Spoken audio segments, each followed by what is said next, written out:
zlomčoky. Mám rada tie slová, ktoré vymýšľate.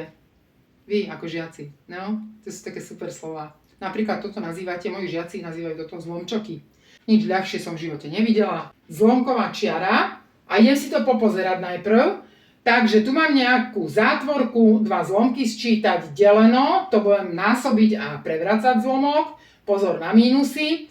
Tu mám dva zlomky vynásobiť, tu je desatinné číslo, to zmením na zlomok, ak sa bude dať krátiť, krátim, mínus krát mínus bude plus. Tu mám delené a zlomok, čiže delenie zamením za násobenie a zlomok len prevrátim, mínus 5 krát mínus 5, to je hračka.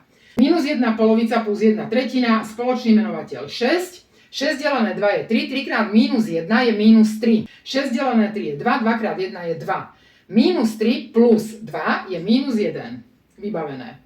Krát, tento zlomok prevrátim, krátiť sa mi tu nedá, takže mínus 2 pätiny. Vybavené.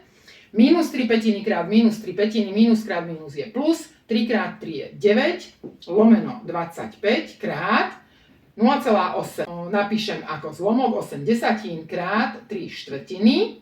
Toto delenie zmením na násobenie a zlomok prevrátim a zároveň už aj vypočítam mínus 5 krát mínus 5, čo je plus 25. Čiže zlomková čiara 180 sa dostalo do čitateľa a 25 do menovateľa.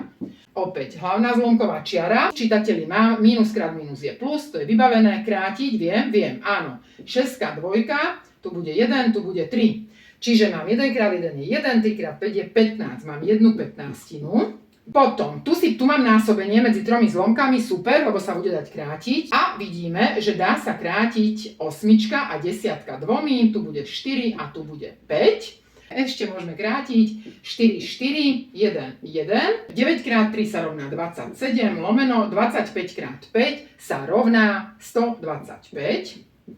Krát 180 lomeno 25 piatimi určite. Tu ostane 5 a tu nám ostane 36. Máme 36 lomeno 5, hlavná zlomková čiara.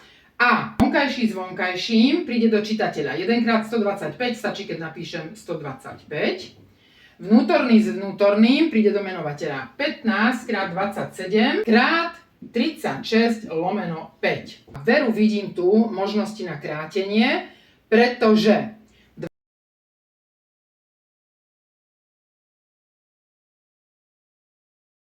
5 krát 4 sa rovná, už to napíšem sem, 20, lomeno 3 krát 3 sa rovná 9. 29, alebo inak povedané 2 celé aj 2 devätiny. Hotovo.